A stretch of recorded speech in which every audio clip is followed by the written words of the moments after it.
Hello students, how are you all?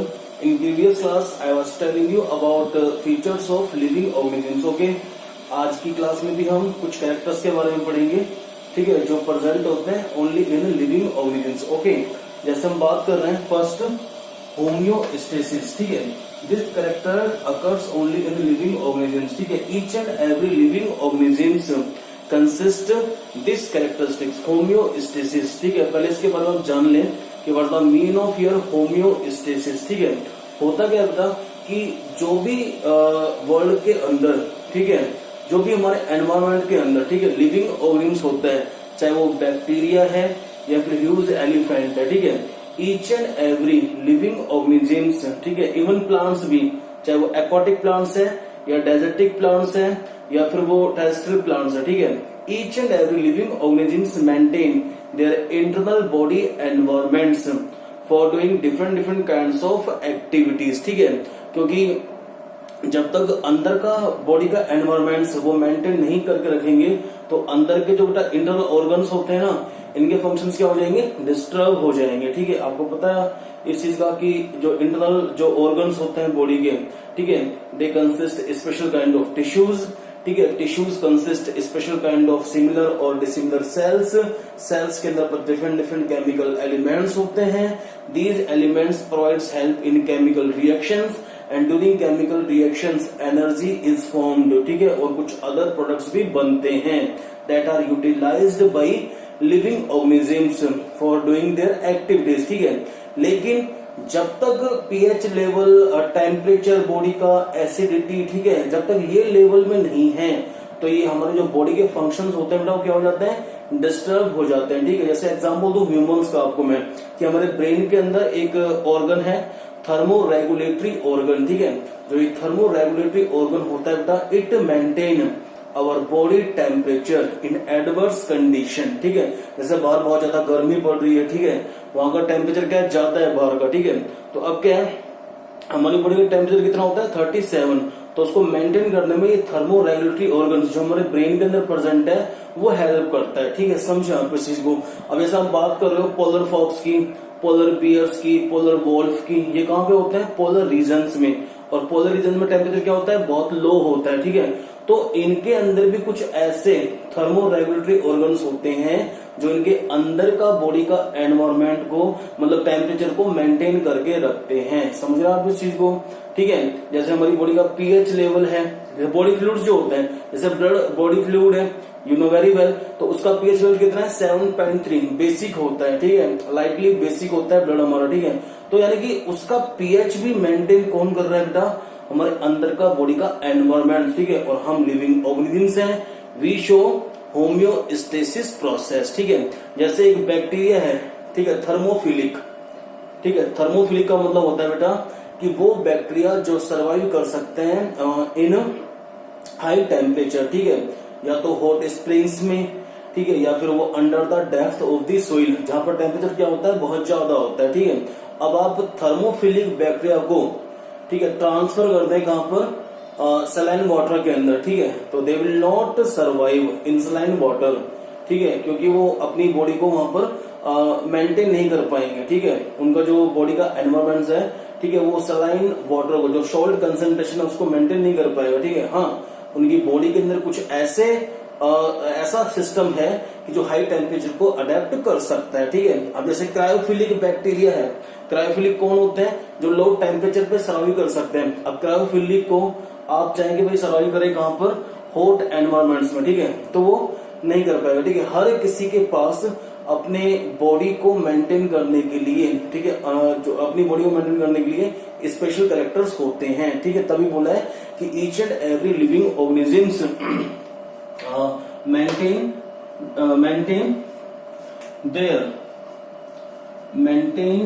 their internal body environments in adverse temperature. adverse यानी कि विपरीत, अगर temperature बढ़ रहा है या टेम्परेचर घट रहा है, ठीक है, यानी कि विपरीत अवस्था के अंदर, इन एडवर्स कंडीशंस, ठीक है. तो लिविंग ऑर्गेनिज्म मेंटेन करते हैं अपने अंदर का body environment in adverse temperature, in adverse acidity and in other adverse physiological factors, ठीक है. ये एक मेन कैरेक्टरिस्टिक्स होती है ठीक है। और ये कौन शो नहीं करता है? नॉन लिविंग थिंग्स, ठीक है। नॉन लिविंग थिंग्स को तो आप कहीं पर भी रख सकते हैं, वो तो सर्वाइव कर लेंगे वहां पर, ठीक है। वो अपनी बॉडी का जो इंटरनल एनवायरमेंट होता है उसको मेंटेन नहीं कर पाते हैं, ठीक है। ध्यान रखें आप इस चीज को। अब हम बात कर रहे हैं one another special characteristics of living organisms, okay. ये भी प्रेजेंट सिर्फ लिविंग ऑर्गेनिजम्स के अंदर ही होती है, दैट इज कॉल्ड हीलिंग और रिपेयरिंग, ओके। आपको पता है हीलिंग और रिपेयरिंग में ये है कि जैसे चोट लग जाती है, ठीक है, तो अब क्या होगा, जब चोट लग जाती है तो वहां के सेल्स क्या होंगी? डेड हो जाती है, ठीक है। और जब सेल्स डेड हो जाती हैं, then one process is start that is called cell division, okay. And during cell division new cells are formed, और जब न्यू सेल्स बनेंगी, ठीक है, the number of many new cells form tissue, tissue form organs, ठीक है। तो यानी कि न्यू स्किन बनना शुरू हो जाएगी अराउंड दी वाउंड, ठीक है। तो हम कह सकते हैं द स्किन अराउंड वाउंड, ठीक है, ग्रोज, ठीक है। आप समझे जो मैं कहना चाह रहा हूं? द स्किन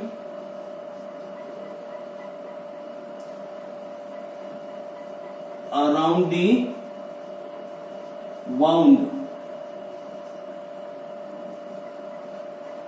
ग्रोज एंड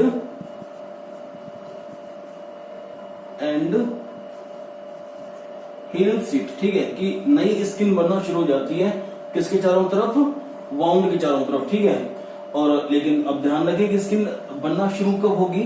जब सेल्स क्या होंगे बेटा? डिवाइड होंगी, ठीक है। आपको पता है इस चीज का कि इन 1955 एक साइंटिस्ट थे बेटा, उनका नाम था Rudolf Virchow. He proposed that new cells are formed from pre existing cells, ठीक है, कि जो सेल्स मतलब पहले से ही मतलब डेड हो जाती है, ठीक है, तो जो है सेल्स क्या होती है बेटा? डिवाइड होती है, ठीक है। और जब सेल्स डिवाइड होती हैं तो न्यू सेल्स आर फॉर्म, ठीक है। और जब न्यू सेल्स बनेगी तो ऑटोमेटिकली जो घाव है वो भरना स्टार्ट हो जाएगा, ठीक है। तो आप समझे, each and every living organism show healing और repairing process, okay, for you know heal wound और ब्रोकन पार्ट, कि जो कोई पार्ट टूट गया है, मतलब बॉडी का कोई हिस्सा जैसे, ठीक है, तो उसको भरने के लिए, ठीक है, हीलिंग प्रोसेस चलता है। और एक बात और ध्यान रखें कि जब हमारी सेल्स डैमेज हो जाती हैं, ठीक है, then one process takes place inside our body that is called cell repairing, okay. हमारी सेल्स जब डेड हो जाती हैं तब वो सेल्स वो रिपेयर भी होती है। इस प्रोसेस को मैं क्या बोलूंगा? Cell repairing. और सेल रिपेयरिंग कब होंगी? जब सेल डिवीजन होगा बॉडी के अंदर, ठीक है। हर एक सेल की अपनी एक लाइफ स्पेन होती है हमारी बॉडी के अंदर, ठीक है। वो एक नेचुरल प्रोसेस है। जैसे हम WBC की बात कर रहे हैं तो 5 से 7 दिन है, हम RBC की बात कर रहे हैं तो 120 डेज है, ठीक है। एक लाइफ स्पेन है, जब लाइफ स्पेन जिंदगी खत्म हो जाती है, ठीक है, तो फिर न्यू सेल्स बनना शुरू हो जाती है, ठीक है। तो लेकिन अभी बात क्या चल रही है हमारी? हीलिंग और रिपेयरिंग की, ठीक है, कि जब चोट लग जाती है किसी भी लिविंग ऑर्गेनिज्म को तो उनका जो घाव है वो भरता है, ठीक है, न्यू स्किन बनना शुरू हो जाती है ना। तभी बोला the skin around the wound grow and heals it, ठीक है। लेकिन ये बनती कब skin? By the help of cell division, जब सेल डिवाइड होती है। सेल डिवीजन लिख देते हैं यहाँ पर, सेल डिवीजन, ठीक है, समझा आप इस चीज को। अब एक बात है रीजनरेशन की, ठीक है। रीजनरेशन प्रोसेस एक टाइप होता है एसेक्सुअल रिप्रोडक्शन का, वो हम नहीं पढ़ रहे हैं अभी एसेक्सुअल रिप्रोडक्शन।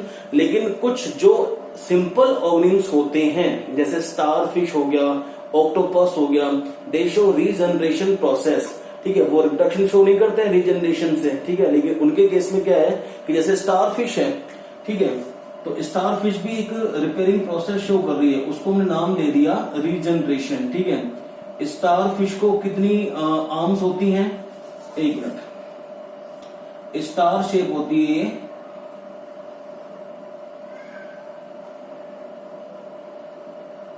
ठीक है, तो ये 5 आर्म्स होती हैं स्टार फिश के केस में, ठीक है। अब क्या है कि due to any reason when any arm of starfish is cut, clear, then it show one process that is called regeneration. On the place of this cut arms new arm develops, ठीक है, नई जो arm है वो develop हो जाएगी, ठीक है। और वो पता है इस चीज का क्योंकि ये रीजनरेशन प्रोसेस है, न्यू आर्म्स बनी है यहाँ पर, लेकिन प्रोसेस का नाम याद रखेंगे, उस प्रोसेस को मैं नाम दूंगा सेल डिवीजन, ठीक है। क्या बोलेंगे उसको अपन? सेल डिवीजन, ठीक है। तो ये सेल डिवीजन होगा तभी तो न्यू सेल्स बनेंगी, और न्यू सेल्स बनेंगी तो टिश्यूज बनेंगे, टिश्यू बनेंगे तो ऑर्गन्स बनेंगे, और उसकी पूरी आर्म बन जाएगी, ठीक है। तो ये भी एक रिपेयरिंग प्रोसेस है, लेकिन ये चोट को भरने वाला नहीं है, ये मतलब इसे ब्रोकन जो पार्ट है बॉडी का, ठीक है, उसकी जगह पे नया ऑर्गन्स बन जाता है, ठीक है। ऑक्टोपस का एग्जांपल दे रहा हूं आपको मैं। Octopus is an example of aquatic living organisms, ठीक है। It has 8 legs. कितनी लेग्स होती है इसको? 8 लेग्स होती है, ठीक है। अगर कोई भी लेग कट हो जाती है, ठीक है, तो उसकी जगह पे new leg is formed by the help of regeneration process, ठीक है। तो ये सब कैरेक्टर्स कौन शो कर सकता है? कौन शो करता है? लिविंग ऑर्गेनिजम्स, ठीक है। जो नॉन लिविंग थिंग्स होती हैं उनको तो आप तोड़ सकते हैं, ठीक है, उनको आप एक्सटर्नल फोर्स अप्लाई करके तोड़ सकते हैं, और जब एक बार तोड़ दिया स्टोन को तो ऐसा नहीं कि वापस उस स्टोन की शेप एक्चुअल, मतलब जैसे पहले वाली शेप जो थी स्टोन की जिसको आपने तोड़ा है, कि उसकी एक्चुअल शेप हो जाए, ठीक है। तो यानी कि वो शो नहीं करते हैं रीजनरेशन प्रोसेस, है ना, और हीलिंग और रिपेयरिंग प्रोसेस, ठीक है।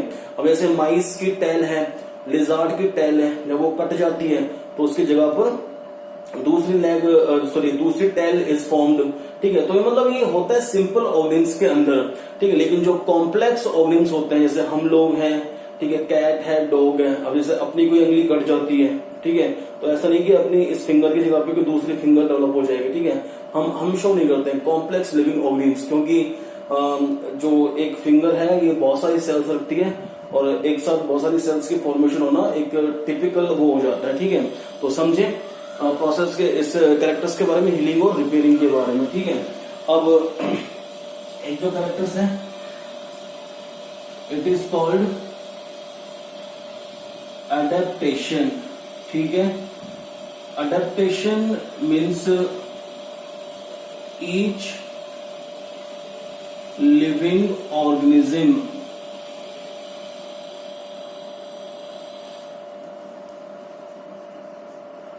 adapt suitable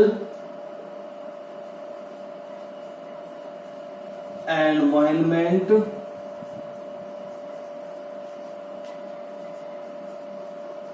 for their survival, ठीक है। आपको पता है इस चीज का कि जितने भी लिविंग ऑर्गेनिज्म हैं, चाहे वो प्लांट्स हैं, माइक्रोब्स हैं, एनिमल्स हैं, ठीक है, they adept suitable climatic factors, ठीक है, according to their natural habitats for survival, ठीक है। जैसे हम बात कर रहे हैं कि अगर हम पोलर बियर को, जो पोलर रीजन में सर्वाइव कर रहे हैं, ठीक है, उसको हम अगर डेजर्ट में लेके आएंगे, ठीक है, तो it will not survive in desertic region, ठीक है, क्योंकि उसको अपनी बॉडी के फंक्शंस को मेंटेन करने के लिए लो टेम्परेचर में रहना पड़ेगा, ठीक है। वो लो टेम्परेचर को ही अडेप्ट कर सकता है, उस एनवायरमेंट्स को ही अडेप्ट कर सकता है, ठीक है। तो उसको हम वहां से डेजर्ट में ट्रांसफर नहीं कर सकते हैं, ठीक है। अब जैसे हम कैमल की बात कर रहे हैं, ठीक है, अगर हम कैमल को वहां पे सर्वाइव करना चाहेंगे पोलर रीजन्स के अंदर, ठीक है, तो वो वहां पर सर्वाइव नहीं कर पाएगा, समझ रहे हैं आप इस चीज को। तो इसलिए है कि each and every living organisms adapt suitable climatic factors for their survival, ठीक है। और फिर एक मेन जो कैरेक्टर्स है वो ये ध्यान रखना बेटा कि जो अडेप्टेशन है, adaptation is a useful, adaptation is a useful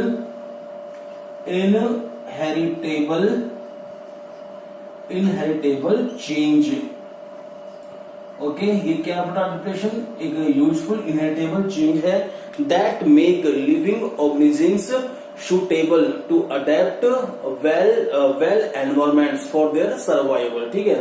कि जनरेशन टू जनरेशन, पता है ना आपको, कैरेक्टर्स ट्रांसफर होते रहते हैं, ठीक है। तो यह है कि एक जो पॉपुलेशन सर्वाइव कर रही है, ठीक है, जैसे वहां पर जैसे एग्जांपल देता हूं कि एक पॉपुलेशन है, ठीक है, उस पॉपुलेशन में जो ऑर्गेनिज्म सर्वाइव कर रहे हैं वो सर्वाइव कर रहे हैं 40 डिग्री सेंटीग्रेड टेम्परेचर पे, ठीक है। लेकिन अचानक एनवायरमेंट्स में चेंजेस हुआ और टेम्परेचर कितना हो गया? 50 डिग्री हो गया, ठीक है। अब उस पॉपुलेशन से जो न्यू ऑफस्प्रिंग्स पैदा होंगे, ठीक है, तो उनके अंदर कैरेक्टर्स क्या हो जाएंगे बेटा? चेंज हो जाते हैं, ठीक है। तभी तो बोला है यूजुअल इनहेरिटेबल चेंजेस, ठीक है।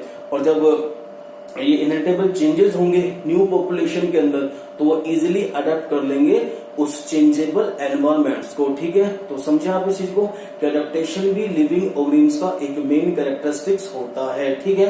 अब हम बात कर रहे हैं कॉन्शियसनेस की, ठीक है, जागना, चेतना, ठीक है, एक मतलब जागरूकता रखना, ठीक है, कॉन्शियस, एक मिनट रुके, कॉन्शियसनेस, ठीक है, you know very well, each living organisms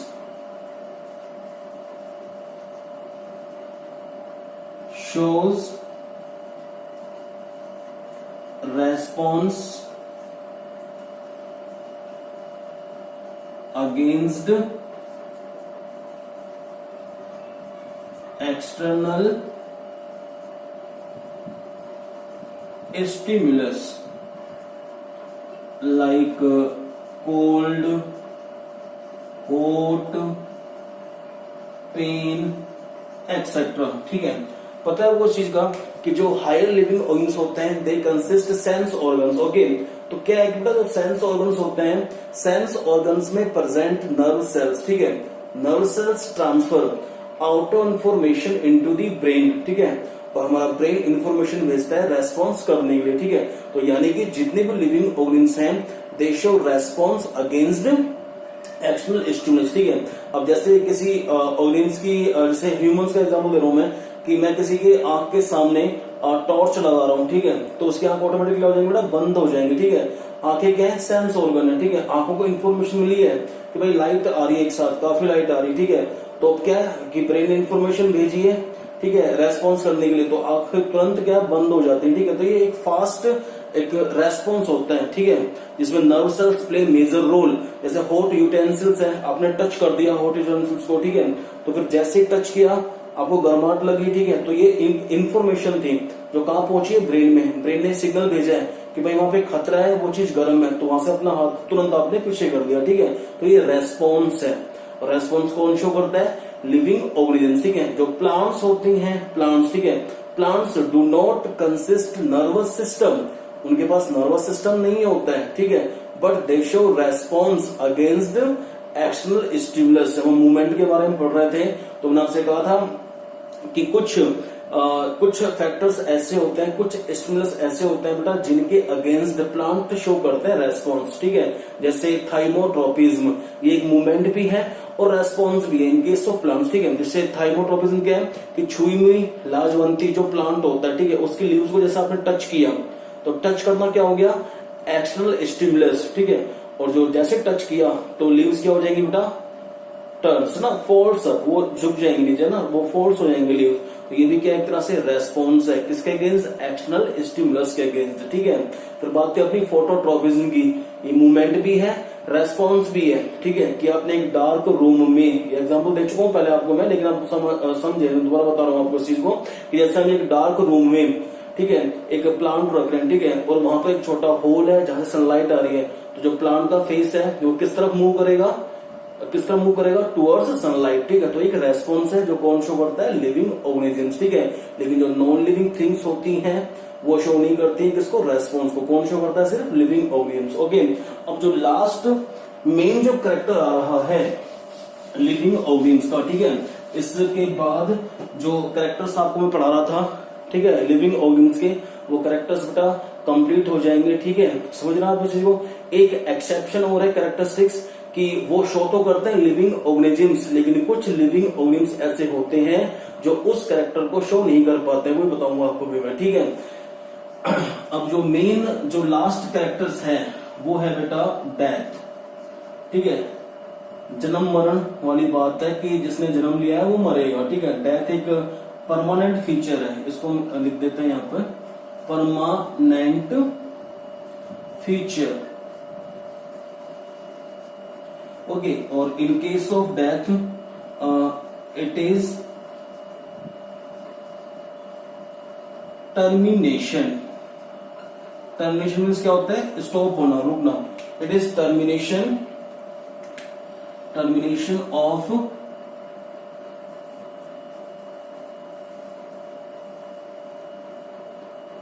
functional life, it is termination of functional life, ठीक है। कि जो फंक्शंस है लाइफ के वो स्टॉप हो जाते हैं। ठीक है, समझ गए आप इस चीज को। अब इसमें क्या है कि ये देखें मेन रीजन की डेथ में क्या होगा। ठीक है, डेथ मतलब एक कैसे एक इसका बताया हुआ है, पूरा एक पैरामीटर है। ठीक है, कि जैसे यंग वन है, छोटे बच्चे ने जन्म लिया। ठीक है, छोटे बच्चे ने जन्म लिया, स्मॉल चाइल्ड ने। अब वो क्या शो करेगा, अब वो शो करेगा ग्रोथ एंड डेवलपमेंट। ठीक है, जब ग्रोथ डेवलपमेंट वो शो करेगा by the help of cell division, तो क्या बन जाएगा बेटा, एडल्ट। ठीक है, एडल्ट बना, शादी हुई। ठीक है, तो क्या होगा, reproduces its own kinds individuals. Okay, फिर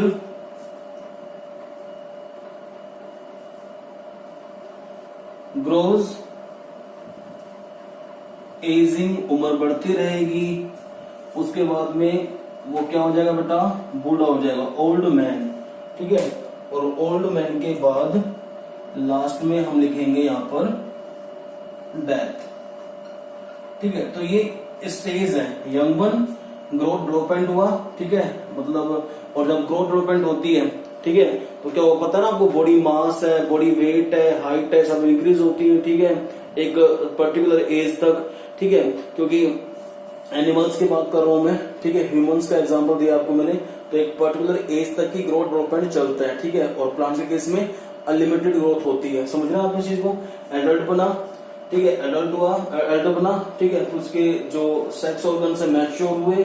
ठीक है, अब वो रिप्रोडक्शन शो कर सकता है। ठीक है, और क्या बन सकता है, अपने जैसे इंडिविजुअल्स। ठीक है, फिर उसकी उम्र बढ़ती रहेगी, ग्रोज, एजिंग।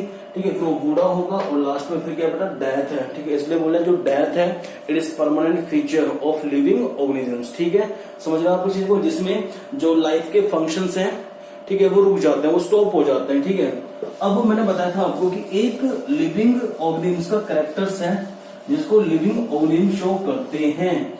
ठीक है, और वो कैरेक्टर्स कौन सा है, रिप्रोडक्शन। ध्यान दें आप इस चीज पर। ठीक है, और रिप्रोडक्शन सभी लिविंग शो करते हैं, लेकिन कुछ लिविंग ऑर्गेनिज्म ऐसे होते हैं they do not show reproduction. Living organism तो हैं और कैरेक्टर्स तो वो शो कर रहे हैं। ठीक है, एक्सेप्ट रिप्रोडक्शन। ठीक है, और वो कौन है बताता हूं आपको मैं, कि जैसे मेल डंकी जब फीमेल हॉर्स के साथ, फीमेल हॉर्स, ठीक है, जब मेल डंकी फीमेल हॉर्स के साथ क्रॉस कर रहा है, ठीक है, तो बेटा एक न्यू प्रोजेनी बनती है, नाम है उसका mule.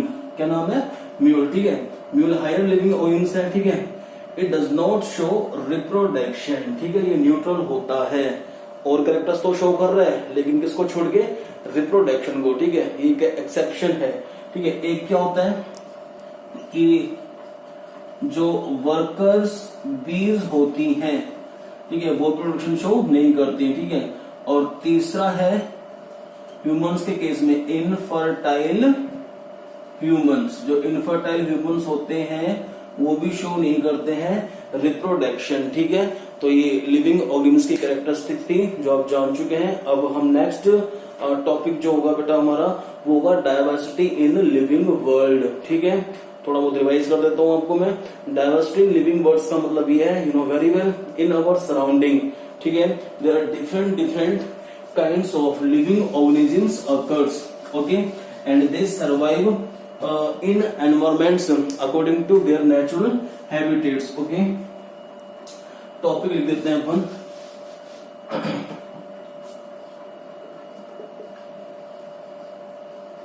Diversity in living world, ये टॉपिक है। ठीक है, और मैंने बताया आपको कि different living organisms occurs in our surrounding. Okay, microbes, plants, animals. Okay, and they survive in different different regions, कोई डार्क फॉरेस्ट में, कोई एक्वाटिक रीजन्स के अंदर, कोई मतलब डेजर्ट में, कोई पोलर रीजन्स में, ठीक है, सब अलग अलग जगहों पे ये पाए जाते हैं, ठीक है। फिर क्या होता है कि बताया है कि इन our surrounding about 1.7 to 1.8 millions species occur